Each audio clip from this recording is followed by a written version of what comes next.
tardes, amigos y amigas. Cuando la familia del Rey del Corral nos planteó a ambas fundaciones editar este libro, la verdad es que no lo dudamos ni un instante.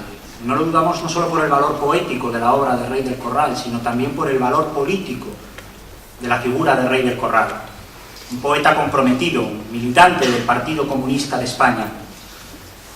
Era apenas mediados de los años 50 cuando José Antonio se acercó a la tertulia del Café Niqué.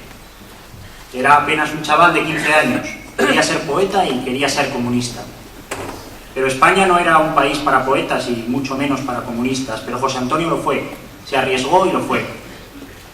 Y puso su pluma al servicio de los más desfavorecidos. Puso su pluma al servicio de los más desfavorecidos y hizo de su poesía un canto colectivo y hermoso del sentir popular.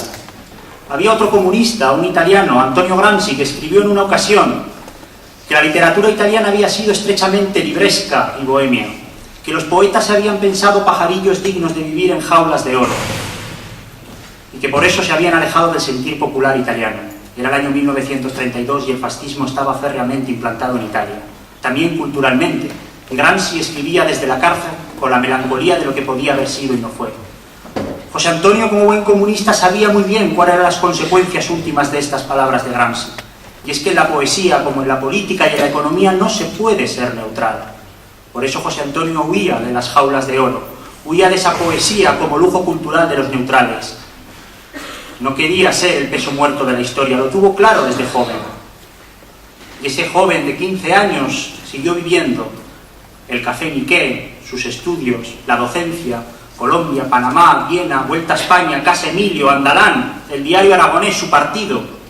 Y en algún punto de esa línea cronológica, José Antonio, en un poema, se preguntó a sí mismo: ¿dónde van los perseguidos que no tienen dónde huir?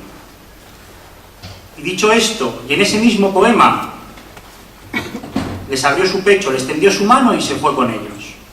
Se convirtió así en un perseguido más. Uno de los mayores poetas aragoneses del siglo XX se convirtió en un perseguido más. Fue borrado de la memoria colectiva. Se había negado a entrar en jaulas de oro. Se había comprometido, había tomado partido, había querido cambiar el mundo, y eso en el mundo tiene un precio.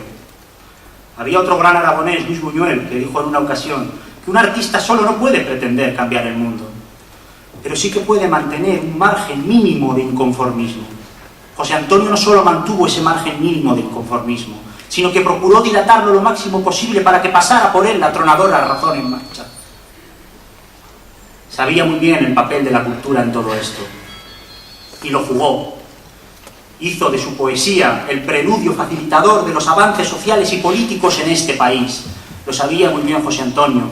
Sabía que Gramsci no solo había sido un simple melancólico, y que Napoleón, como dijo Gramsci, no solo conquistó Europa porque era un gran estratega militar, sino que sus ejércitos avanzaban por surcos invisibles que previamente habían arado por toda Europa Voltaire, Alemán, Diderot, la gran enciclopedia y la Ilustración francesa. En España, la cultura también ha arado esos surcos por los que ha avanzado la historia. Y en gran medida ha sido la poesía. Rafael Alberti, Federico García Lorca, aquella generación del 27, aró surcos invisibles sobre los que arribó la Segunda República, sobre los que avanzaron las conquistas sociales, políticas y democráticas de aquella república. La poesía de José Antonio, de aquella oficina poética internacional del Café Niqué, surcó también surcos invisibles sobre los que avanzaba la lucha antifranquista, la lucha por las libertades democráticas en aquella Zaragoza de los años 60 y 70. Pero eso ya es historia, es nuestra historia en la que nos reconocemos, de la que nos sentimos orgullosos y la que hoy homenajeamos aquí, pero ya es historia. Y hoy el pueblo español se desangra de nuevo, de paro, de desahucios, de recortes, de exilio económico. Los mismos de siempre nos quieren una vez más como un pueblo de bueyes, que doblemos la frente impotentemente mansa. Hoy la poesía vuelve a tener una cita con los perseguidos. Porque ¿dónde van los perseguidos de hoy que tampoco tienen dónde huir? ¿Dónde van los manifestantes detenidos? ¿Dónde van las familias desahuciadas? ¿Dónde van las personas que saltan vallas en Melilla? Hoy la poesía vuelve a tener una cita con los perseguidos. Y hay poemas, pero faltan muchos poemas que se pregunten sobre esto en algún verso. Por eso hoy no solo presentamos un libro magnífico, no solo rendimos homenaje a una persona buena, a un poeta comprometido políticamente, a un militante comunista. Hoy también hacemos un llamamiento a la poesía. Sí, es cierto, es un llamamiento ya casi desesperado, para que la poesía baje de sus modernas y posmodernas jaulas de oro, para que vuelva a ser pueblo, para que sea arma cargada de futuro, para que are los surcos invisibles sobre los que venga esa atronadora razón en marcha, para que el mundo cambie de base, para que los nada de hoy todos sean